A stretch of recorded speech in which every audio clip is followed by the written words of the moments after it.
E aí, falando novamente do São Paulo tá vivendo a iminência do impeachment. Um possível impeachment vai ser votado agora, né, na quinta-feira, na sexta-feira. Só que tá tendo uma guerra judicial envolvendo o São Paulo e os conselheiros. Eu soube. Né? Como você enxerga isso tudo? Porque o São Paulo, de fato, esse ano, e eu sou São Paulino e acompanho o São Paulo, trabalho na arquibancada também, tá fazendo a cartilha do rebaixamento, né, Calil?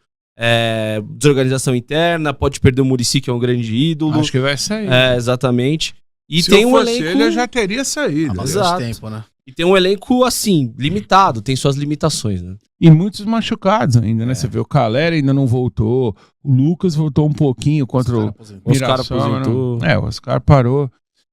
Veja, esse negócio da reunião de sexta-feira, do conselho, eu acho que ela tá muito vinculada ao que vier ocorrer na justiça. Se prevalecer aquele negócio de ter que ter 191 votos para o Casares sair, o Casares está salvo. Porque não vai nem ter 191 pessoas lá. Mas não vai nem ter, entendeu? Agora, ontem conseguiram uma liminar, agora o São Paulo está tentando caçar. Isso tudo é muito ruim para o clube. Porque imaginem que sexta-feira o Casares não saia. Mas ele vai ficar pendurado, como aconteceu com o Augusto Melo. Uhum.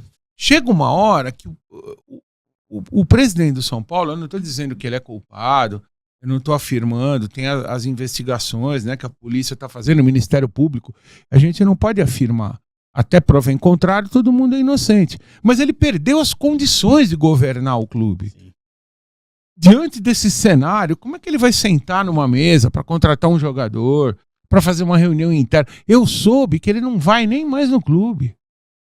Nos jogos ele já não vai faz tempo, mas no clube, eu conversei ontem, eu tenho um grande amigo que é conselheiro de São Paulo, eu conversei 1 hora com ele no telefone ontem, ele falou que o Casares não vai no clube. Como é que o cara vai governar o clube se ele não pode ir no clube?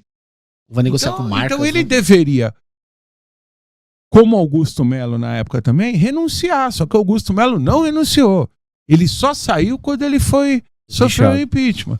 Então eu acho que o Júlio Casares, com quem eu tenho um bom relacionamento, sempre que ele me encontra, ele me cumprimenta, nós conversamos, eu conheço ele há muitos anos, não sou amigo dele, nunca fui na casa dele, nem ele na minha casa, mas a gente sempre se encontrou, porque ele sempre trabalhou como executivo da TV Record, do SBT, a gente se encontrava em eventos, né? Sempre ele me tratou muito bem. E eu não tenho nada contra o presidente, mas eu entendo que ele deveria renunciar para o bem do São Paulo. O São Paulo precisa caminhar. Até o Corinthians ficou um tempão.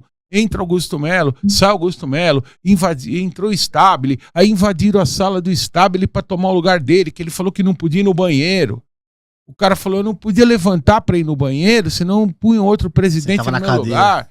Porra, e o São Paulo está indo para o mesmo caminho. Então eu entendo que se eu fosse conselheiro do São Paulo, nessa reunião de sexta-feira, eu pediria a palavra, antes de começar a reunião, a votação, e diria, gente, vamos chegar num acordo aqui que é melhor para o São Paulo. Presidente, tenha um ato de grandeza, deixe o clube, porque aí vai assumir o vice, em 30 dias faz eleições, e entra um novo presidente. O São Paulo precisa caminhar. Então, presidente, digamos que o senhor seja mantido no cargo na reunião de hoje. O senhor vai continuar com essa pressão. No Fantástico de domingo vai sair mais coisa. No programa do Datena, no programa do... Sabe, o São Paulo precisa caminhar. Ele precisa contratar jogadores, ele precisa mandar jogadores que não deram certo embora, precisa dar um respaldo para o treinador. Se perder mais 2, vão acabar mandando o técnico embora, que não tem culpa de nada.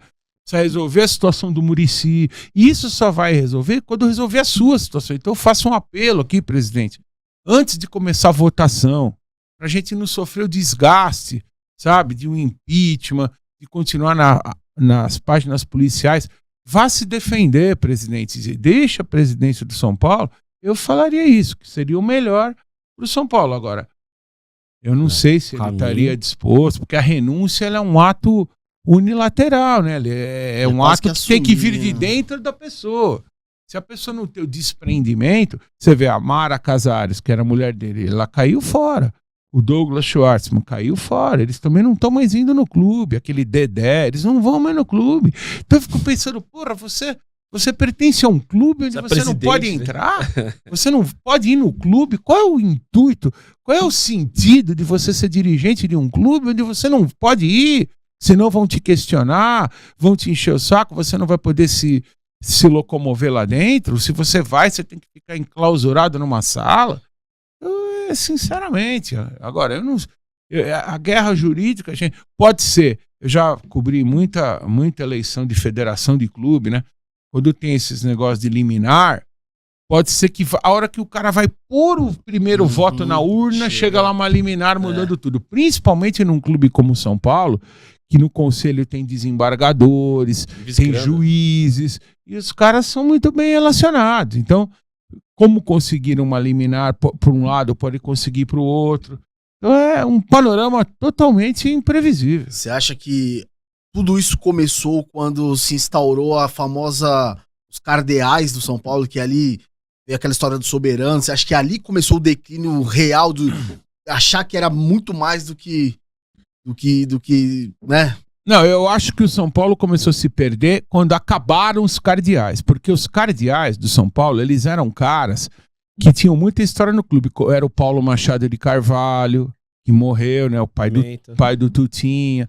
O Pimenta veio depois. Na época era o Henri Aidar, pai do Carlos Miguel, Manuel Raimundo Paes de Almeida, Laudo Natel, que era governador de São Paulo. Esses caras, Antônio Leme Nunes Galvão, que pra mim foi o maior presidente que o São Paulo teve. Depois veio o Fernando Casal de Rey, Pimenta. Aí na frente depois tinha uma época foi o Paulo Amaral Vasconcelos, que era diretor de um grande banco. Então esses eram... Quando o Juvenal entra, a última vez que o Juvenal entrou, ele meio que dissolve isso aí. Apesar que o Juvenal foi um grande presidente de São Paulo, ele ganhou 3 campeonatos brasileiros, construiu Cotia, reformou o Morumbi. Então eu acho que o Juvenal, o próprio Dr. Marcelo Portugal Gouveia, eles foram bons presidentes de São Paulo. Agora, o problema do Juvenal foi quando ele quis se perpetuar no poder. E o Juvenal não se dava muito bem com esses cardeais. Porque os cardeais, eles tinham uma filosofia o seguinte, tem um problema, vamos resolver aqui entre nós. O Juvenal não, ele era centralizador, ele queria, tudo era com ele. Ele tinha a opinião dele, acabou, ele não ligava para os cardeais. Porque os cardeais não eram um órgão oficial do clube, era um órgão informal.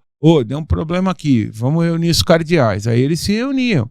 Só que o Juvenal meio que implodiu isso aí. Depois foi morrendo, né? Morreu o Paulo Machado de Carvalho, morreu o Manuel Raimundo, o Laudo Natel ficou doente, né? O Dr. Galvão depois também faleceu. O Dr. Galvão morava ali perto do Morumbi, numa mansão. Eu cheguei a ir na casa dele. Esse foi o maior presidente que o São Paulo teve, na minha opinião.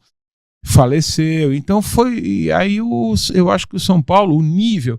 Sinceramente, eu vou dizer, eu não estou acusando ninguém aqui de nada, mas eu vi a entrevista que o presidente do Conselho Deliberativo deu outro dia. Deprimente. Porra, você fala, São Paulo já teve João Brasil Vita. João Brasil Vita era um orador, ele foi vereador em São Paulo, ele era um orador, ele falava 2 horas se você deixasse.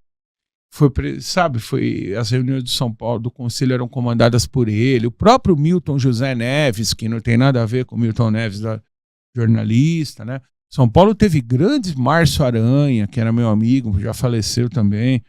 Então, assim, você pega esses dirigentes, o Ademir, que foi diretor, Dr. Hermann Quester, outro grande dirigente do futebol com São Paulo, José Dias também, que nem falava tão bem, mas foi um bom dirigente, tá firme aí até hoje. Porra, você pega essa entrevista, você vê um nível, como caiu o nível dos dirigentes do São Paulo, sabe? Até na forma de se expressar, na forma de... ele não podia, o presidente do conselho, ele tomou partido em defesa do Casares, ele não pode fazer isso. O presidente do conselho é um magistrado, ele tem que ter uma conduta imparcial. Ele não podia mexer no negócio de quantos votos precisa, tirar a reunião de quarta e passar para sexta, porque vai todo mundo viajar. Ele não podia fazer essas coisas. Então você vê ali que o nível, né, do São Paulo, você vê uma entrevista essa e fala como caiu, né? Tudo que ele falou não aconteceu. Ele falou que era 0,01% de chance de reverter a justiça e tudo que ele falou foi o contrário.